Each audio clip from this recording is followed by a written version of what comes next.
Hello students, आज हम लोग इस वीडियो में बिहार बोर्ड एनसीईआरटी मैथ का क्लास दसवीं के बिहार बोर्ड एनसीईआरटी मैथ का ऑब्जेक्टिव क्वेश्चन करने वाले हैं। इस वीडियो में अध्याय कितना, तो अध्याय 1 जिसका नाम है रियल नंबर यानी कि वास्तविक संख्या का आज हम लोग इस वीडियो में ऑब्जेक्टिव क्वेश्चन करेंगे। तो चलिए आइए शुरू करते हैं, जो कि महत्वपूर्ण होने वाला है। पहला सवाल हम लोग के पास निम्नलिखित में से कौन सी अभाज्य संख्या, यानी कि इन चार ऑप्शनों में से पूछ रहे अभाज्य संख्या कौन सी है। तो अभाज्य संख्या पहले हम समझते हैं अभाज्य संख्या किसको कहते हैं। तो वैसी संख्या जिसके केवल दो गुणनखंड हो, केवल दो गुणनखंड हो, एक एवं स्वयं, एक और स्वयं। कितने गुणनखंड? दो, एक और स्वयं। तो इसका एग्जाम्पल देखते हैं। दो, दो हमारा जो है क्या है, तो ये एक अभाज्य संख्या। क्यों? क्योंकि ये एक और स्वयं से कटेगा और किसी से नहीं कटेगा। नेक्स्ट है थ्री, थ्री को देखते हैं। तो थ्री भी क्या, एक से कटेगा और स्वयं से कटेगा और इसके अलावा किसी से भी नहीं कटेगा। फोर देखते हैं, फोर एक से कटेगा, दो से भी और खुद यानी चार से भी। तो ये कितने हो गया? दो यानी कि तीन, ये दो से अधिक हो गया ये गुणनखंड, इसीलिए क्या होगा, ये अभाज्य संख्या नहीं होगा। अभाज्य कौन संख्या कौन कौन सी होगा? वैसी संख्या जिसके केवल कितने गुणनखंड हो, केवल दो गुणनखंड हो, एक और स्वयं। तो आइए हम इसमें देखते हैं। 27, 27 के भी एक से अधिक गुणनखंड है। एक हो गया, तीन हो गया और खुद 27 हो गया, यानी कि ये एक से अधिक है। 35 का भी एक से अधिक है, एक हुआ, सात हुआ, पांच हुआ, ये भी अधिक है। 13 का देखते हैं, 13 का एक हुआ, 13 हुआ, यानी कि 13 का जो हमारा गुणनखंड है वो दो ही गुणनखंड मिल रहा है, एक और 13। इसीलिए कौन सा ऑप्शन होगा? Option number C is the right answer. देख लेते हैं डी नंबर। डी नंबर का भी एक होगा, स्वयं से भी कटेगा और दो से भी कटेगा, यानी कि ये भी दो से अधिक हो गया। तो दो से गुणनखंड अधिक होगा तो वो भाज्य संख्या होगा। आप पूछ रहे हैं क्या? अभाज्य संख्या।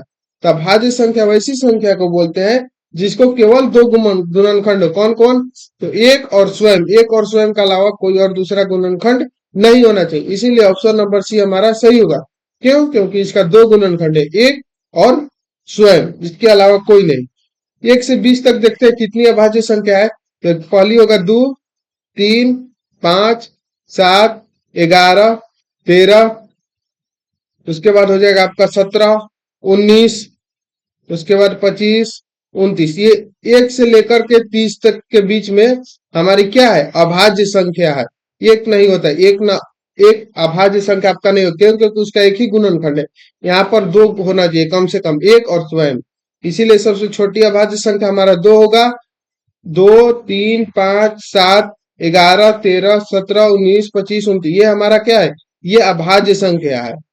आप इसको देख लीजिएगा, इसका एक और स्वयं के अलावा कोई दूसरा गुणनखंड नहीं होगा। आइए अब हम नेक्स्ट क्वेश्चन देखते हैं। नेक्स्ट क्वेश्चन हमारा है सेकंड नंबर।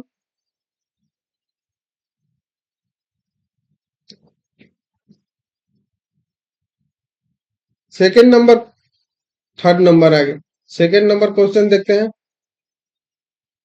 सेकंड नंबर हमारा क्वेश्चन है, यदि ए और बी अभाज्य संख्या है तो लसा ए बी होगा। यानी कि पूछ रहे हैं ए और बी क्या है, तो ए और बी अभाज्य संख्या, यानी कि इसके कोई दो से अधिक गुणनखंड नहीं है। तो इसका लसा ए बी पूछ रहा है। तो दो, जब भी अभाज्य संख्या का लसा पूछेगा तो हमेशा क्या होगा, हमेशा उसका लसा क्या होता है, क्या करेंगे, उसको सबसे पहले गुना कर देंगे। ए बी दिया है ना, दोनों क्या है? अभाज्य संख्या है। तो हम अभाज्य संख्या अभी आपको बताया है ना कौन कौन। तो हम दो और तीन क्या है, तो ये अभाज्य संख्या है। अगर हम इसका अगर लसा निकालते हैं तो कितना होगा? इसका दो को अभाज्य, ये नहीं कटेगा। तीन को भी अभाज्य गुणनखंड करेंगे तो ये भी लास्ट है। तो इसलिए क्या होगा, इन दोनों का मल्टीप्लाई होगा, यानी कि 3 into 2, तो कितना होगा? 6 होगा। उसी तरह ए और बी दिया हुआ है, अंक के जगह ए के जगह, दो के जगह ए दिया हुआ है, तीन के जगह बी दिया हुआ है, यानी कि अंक नहीं दिया हुआ है, ए और बी दिया हुआ है। तो क्या करेंगे, इन दोनों का मल्टीप्लाई कर देंगे, ए इंटू बी, यानी कि ए बी। हमारा क्या होगा? Option number C is the right answer. कैसे होगा? तो अभाज्य संख्या कह रहा है, तो अभाज्य संख्या का जब भी लसम पूछेगा तो क्या किया जाएगा? दो संख्याओं का गुणनखंड किया जाएगा, गुना कर देंगे उसको। अब मान लीजिए दो अभाज्य संख्या हम ले लेते हैं, 11 गुना 13, 11 गुना 13 ले लिए। अभी इन दोनों को कोई गुणनखंड होगा? नहीं होगा। केवल और केवल कितना होगा? एक और एक एवं स्वयं होगा। एक और स्वयं होगा, तो ऐसे में हम क्या कर सकते हैं, इसको डायरेक्ट हम गुना करके डायरेक्ट लिख सकते हैं। आया समझ में? ऑप्शन नंबर सी, यानी कि ए और बी अभाज्य संख्या है तो इसका लसा कितना होगा, तो ए और बी होगा। नेक्स्ट क्वेश्चन देखते हैं हम लोग, क्वेश्चन नंबर थर्ड। हमारा तीसरा सवाल है, संख्या 2.131131113 है, इसके बाद दशमलव है, डॉट डॉट डॉट, यानी कि पूछ रहा है यह क्या है, यानी कि पूछ रहा है पूर्णांक संख्या है, परिमेय संख्या है, अपरिमेय संख्या है, या इनमें से कोई नहीं। तो जब भी ऐसी संख्या दे तो इससे क्या मालूम चलता है, इसका दशमलव जो प्रसार है ये क्या है, अशांत दशमलव प्रसार है। क्या है? अशांत है। क्यों? क्योंकि ये रुक नहीं रहा है, बढ़ते चला जा रहा है। क्या कर रहा है? बढ़ते चला जा रहा है, इसलिए हम क्या बोलेंगे इसको, अशांत दशमलव प्रसार। अशांत दशमलव प्रसार है, इसलिए अशांत दशमलव प्रसार है, तो इसको हम लोग क्या बोल सकते हैं, अशांत दशमलव प्रसार है, तो इसलिए हम इसको क्या बोलेंगे, इसको हम बोलेंगे अपरिमेय संख्या है। ऑप्शन नंबर सी क्या होगा, अपरिमेय संख्या। नेक्स्ट क्वेश्चन देखते हैं, क्वेश्चन नंबर 4। क्वेश्चन नंबर 4 है, अभाज्य संख्याओं का मौसा होता है, तो अभाज्य संख्या का मौसा कितना होगा, तो अभाज्य संख्या का मौसा हमेशा क्या होता है, एक होता है। ऑप्शन नंबर बी, ये आपको याद रखना है कि अभाज्य संख्या का मौसा हमेशा कितना होगा, एक होगा। आइए हम बताते हैं, दो अभाज्य संख्या लेते हैं हम, 2 और 3, और 2 और 3 का हम मौसा निकालेंगे तो कितना होगा, हमारा एक होगा। इस तरह से भाग विधि से हम निकालते हैं, तो एक बार में जाएगा 2, शेष बचा हमारा एक, एक से 2 को करेंगे 2 बार में 2, हमारा एक कट गया। कितना हमारा मौसा आया, एक आया। कभी हम जब भी दो अभाज्य संख्याओं का मौसा निकालेंगे तो हमारा क्या होगा, हमेशा एक ही आएगा। आप एक ट्राई करके देखिएगा, वो भी हमेशा एक ही आएगा। दो अभाज्य संख्या 11 और 13 का आप मौसा निकाल कर देख लीजिएगा, एक ही आएगा। अभाज्य दो अभाज्य संख्याओं का मौसा क्या होगा, हमेशा एक होगा, इसीलिए option number B is the right answer. Next question देखते हैं, क्वेश्चन नंबर 5। क्वेश्चन नंबर 5 है, यदि m एक धनात्मक पूर्णांक है तो धनात्मक विषम पूर्णांक का रूप क्या होगा। पूछ रहे m जो है वो हमारा क्या है, धनात्मक विषम पूर्णांक, धनात्मक पूर्णांक है। तो धनात्मक पूर्णांक पूछ रहा है, तो धनात्मक पूर्णांक में क्या होगा, प्लस में होगा, कुछ भी हो सकता है, यानी कि प्लस में होगा 1 2 3 4 डॉट डॉट डॉट, यानी कि इन सब को हम रख कर देखते हैं कि ये धनात्मक विषम पूर्णांक का रूप होता है कि नहीं। यानी कि कैसा विषम पूर्णांक, मतलब कैसा होना चाहिए, यानी कि 3 5 7 इस रूप में, यानी कि विषम जो कि 2 से नहीं कटे, उस रूप में होना चाहिए। यहाँ देखते हैं एक रख के, सबसे पहले हम देखते हैं एक रख के, तो 4m, m की जगह अगर हम एक रखते हैं तो क्या होगा, 4 into M plus 2 equal to कितना होगा, 4 में 1 से गुना के 4 प्लस 2 जोड़े, ये हमारा 6, ये 6 हमारा क्या है, सम संख्या। क्यों? क्योंकि ये 2 से विभाज्य है, विषम हमें देखना है। तो यहाँ पर अब एक रखते हैं, 4 इंटू 1 प्लस 4, 4 में 1 से गुना किए 4, प्लस 4 जोड़े तो 8, ये भी क्या हुआ, यह भी हमारा सम पूर्णांक हुआ। नेक्स्ट है 4 इंटू 1 प्लस 1, तो 4 में 1 से गुना किए 4 प्लस 1 5, ये हमारा क्या हुआ, विषम पूर्णांक हुआ। क्या हुआ, विषम संख्या। क्यों? क्योंकि ये 2 से विभाज्य नहीं, इसीलिए हमारा ऑप्शन नंबर सी सही होगा। आप ऐसे भी देख सकते हैं कि अगर इसमें किसी भी सम संख्या, जब शुरू में दिया हुआ है 4 4 4, सम संख्या में किसी भी धनात्मक पूर्णांक से गुना कीजिएगा आप, तो वह हमेशा सम संख्या होगा। अब आपको यहाँ पर देखना है कि सम दिया है कि विषम दिया हुआ है, तो यहाँ पर विषम दिया हुआ है, यहाँ पर क्या दिया हुआ है, सम। दो सम संख्या है, तो सम में सम जोड़िएगा तो सम ही होगा। 4 क्या है, 4 भी सम संख्या है, सम संख्या में सम संख्या जोड़िएगा तो क्या होगा, सम ही संख्या। यहाँ पर सम संख्या निकलेगा, उसके बाद सम में विषम संख्या जोड़िएगा तो विषम संख्या होगा। इसीलिए हम ऐसे भी टिक कर सकते हैं कि ऑप्शन नंबर सी, इतना बनाने का कोई जरूरत नहीं है। नेक्स्ट क्वेश्चन देखते हैं, क्वेश्चन नंबर 6। क्वेश्चन नंबर 6 है, यदि पी एक्स बराबर क्यू एक्स इंटू जी एक्स और पी एक्स का घात 6 और जी एक्स का घात 2 हो तो पी एक्स बटा जी एक्स का घात होगा। यानी कह रहा है पी एक्स बराबर क्यू एक्स इंटू जी एक्स है, और पी एक्स का घात कितना दिया हुआ है, 6, और जी एक्स का घात कितना दिया हुआ है, 2। तो पी एक्स बटा क्यू जी एक्स का घात पूछ रहे थे, क्या लिखेंगे पहले, पी एक्स बटा में क्या लिखेंगे, जी एक्स बराबर, पी एक्स का घात कितना दिया हुआ है, 6, तो इसको हम 6 के रूप में लिख सकते हैं। और जीएक्स का घात कितना दिया हुआ है 2। तो ये पूछ रहा है कि इसका घात कितना होगा, पीएक्स का घात पूछ रहा है, पीएक्स बराबर जीएक्स है तो इसका घात कितना निकल कर आएगा। इसको क्या करेंगे, इसमें से हम माइनस करेंगे, यानी कि 6 में से हम 2 माइनस करेंगे तो हमारा घात निकलेगा। यानी कि इसको कैसे 6x⁴, यानी कि घात हमारा कितना आएगा 4। क्यों, क्योंकि इसके बराबर आने के लिए इसको कितना चाहिए 6। अगर 4 और इसके पास x रहेगा, x के पावर कितना 4 रहेगा, तो ये इसके बराबर में हो जाएगा। इसीलिए कितना घात होना चाहिए, घात होना चाहिए हमारा 4, x⁴ रहेगा तो यही हमारा घात होगा। Option number A is the right answer.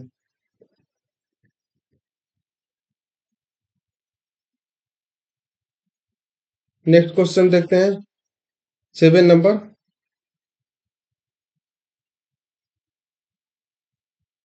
7 number है, निम्नलिखित में से कौन अपरिमेय नहीं है, यानी कि परिमेय अपरिमेय नहीं है, यानी कि परिमेय संख्या पूछ रहा है। इन चारों में से परिमेय संख्या कौन है। पाई क्या है, पाई एक अपरिमेय संख्या है। √7 भी अपरिमेय संख्या है। √2/5, √2/5 भी अपरिमेय संख्या है। अब इसको देखते हैं डी नंबर, √75/√48। तो ये देखने में तो लग रहा है कि अपरिमेय संख्या, क्यों, क्योंकि ये रूट में दिया है। लेकिन नहीं, इसको पहले हम सिंप्लीफाई करके देखते हैं, यानी कि इसको तोड़ कर देखते हैं कि इतना आता है कि नहीं।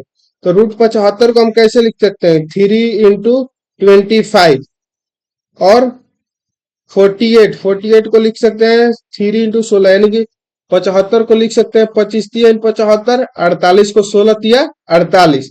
या इसको हम और लिखे चाहे तो 3 × 5 × 5 लिख सकते हैं, और इसको हम लोग लिख सकते हैं 3 × 4 × 4। इसमें से क्या करेंगे, इन दोनों का अगर रूट हटाएंगे तो क्या हो जाएगा, हमारा 5 बाहर आ जाएगा, और ये क्या हमारा √3। इन दोनों का स्क्वायर करेंगे तो कितना 4 हो जाएगा, और ये हमारा 3। रूट से रूट हमारा कैंसिल हो गया, कितना है 5/4। इसको अगर हम हल किए तो हमारा कितना निकल कर आया 5/4। 5/4 क्या है, तो परिमेय संख्या है। क्या है, 5/4 हमारा परिमेय परिमेय संख्या। इसलिए क्या होगा, option number D is the right answer. A B C हमारा नहीं होगा, option number D. Next question देखते हैं, क्वेश्चन नंबर 8। क्वेश्चन नंबर 8 है, यदि दो संख्याओं का गुणनफल 2166 है एवं उनका मौसा 19 है, तो उनका लौसा होगा। यानी कि कह रहा है कि दो गो संख्या है जिसका गुणनफल क्या है 2166, यानी 2166 है, और उनका मौसा कितना दिया हुआ है 19 दिया हुआ है। लौसा पूछ रहा है, तो हम एक सूत्र जानते हैं, पहली संख्या पहली संख्या गुना क्या जानते हैं, दूसरी संख्या बराबर क्या होता है, मौसा गुना लौसा। पहली संख्या गुना दूसरी संख्या बराबर मौसा गुना लौसा। पहली संख्या गुना दूसरी संख्या कितना, पहले दो संख्याओं का गुणनफल, यानी कि इन दो संख्याओं का गुणनफल कितना दिया हुआ है 2166। मौसा भी दिया हुआ है, मौसा कितना दिया हुआ 19।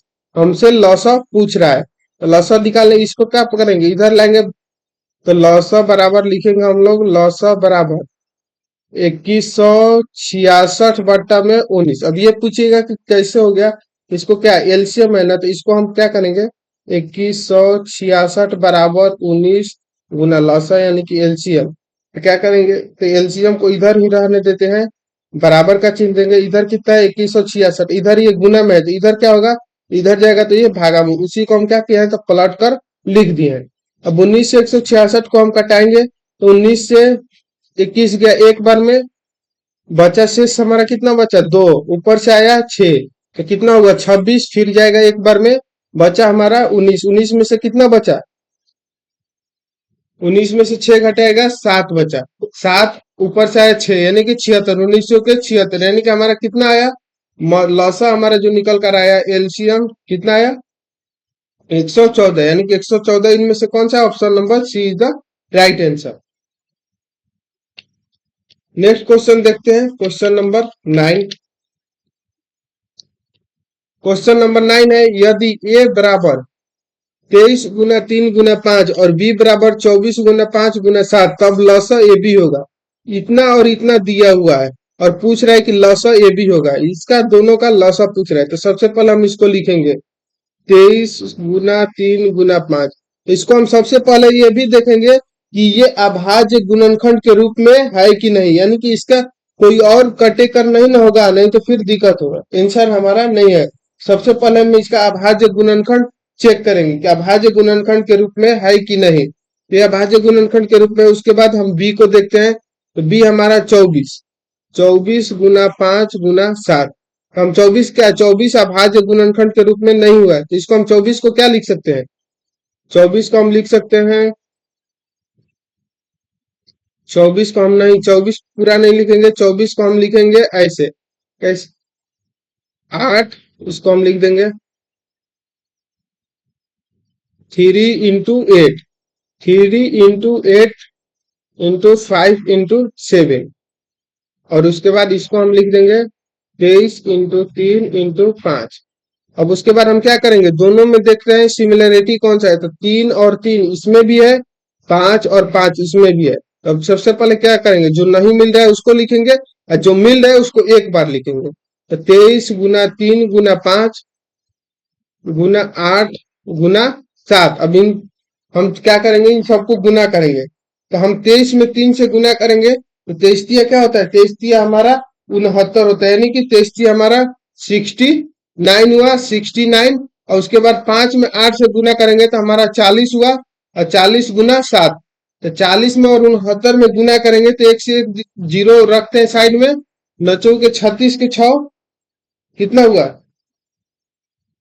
नचो के 36 के 6 हासिल कितना 3, इन दोनों को गुना करेंगे तो हमारा कितना आएगा, 27 70, कितना, 27 70, 27 70 में हम 7 से गुना करेंगे तो हमारा आएगा 19 320, यानी कि 19 320। ऑप्शन नंबर डी, आप गुना करके देख लीजिएगा, यही आंसर आएगा।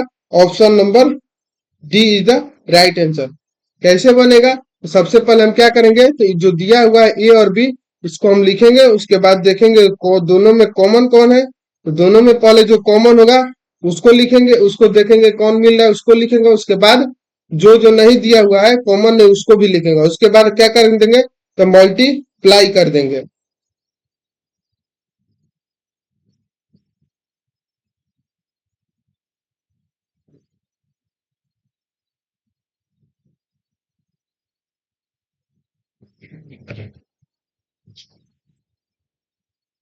यहाँ पर कितना होगा, 27 60 होगा, क्योंकि अगर हम 69 into 4 करते हैं तो नचो के 36, 6 हासिल 3, अच्छे चौके 24 3 27, और 40 में का एक जीरो यहाँ लग देंगे, 27 60 होगा।